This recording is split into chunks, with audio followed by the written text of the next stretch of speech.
The Jewish Story. This week's story from the Holocaust is taken from the book Trauma, Explorations in Memory, written by Kathy Caruth.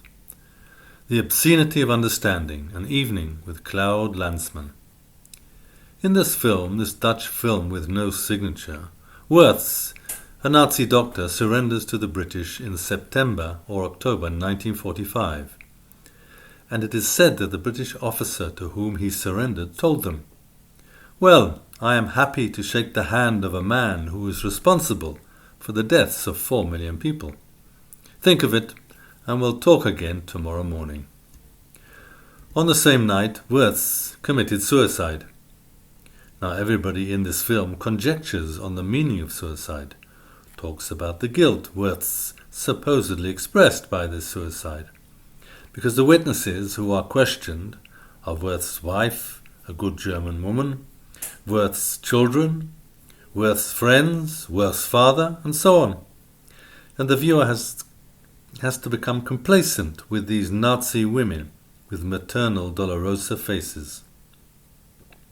But what is the meaning of this suicide? Do you think that the suicide of this man is a way to plead guilty, to acknowledge his guilt? I don't think so at all. Because after all, Hitler too committed suicide, no?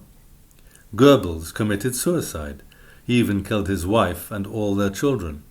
Himmler committed suicide. Even Göring tried to kill himself when he was jailed by the Americans in Nuremberg before his execution. They all committed suicide for a very simple reason. They just wanted to escape justice, and escape execution, and to escape the truth, and to escape history.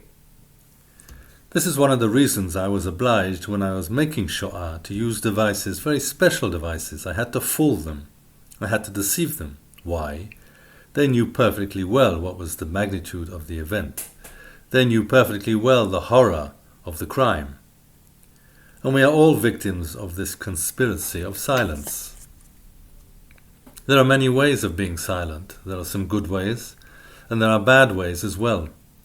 To talk too much about the Holocaust is a way of being silent, and a bad way of being silent. So Worth committed suicide. It is a military tradition to commit suicide. Well, I don't mind very much that people take their own life, but not in such circumstances, not this one. I happen to have a sister who killed herself at the age of 36. For me, what she accomplished was the utmost of human achievement. But not this. All these suicides cannot be on the same plane, on the same level. Please pass on these words.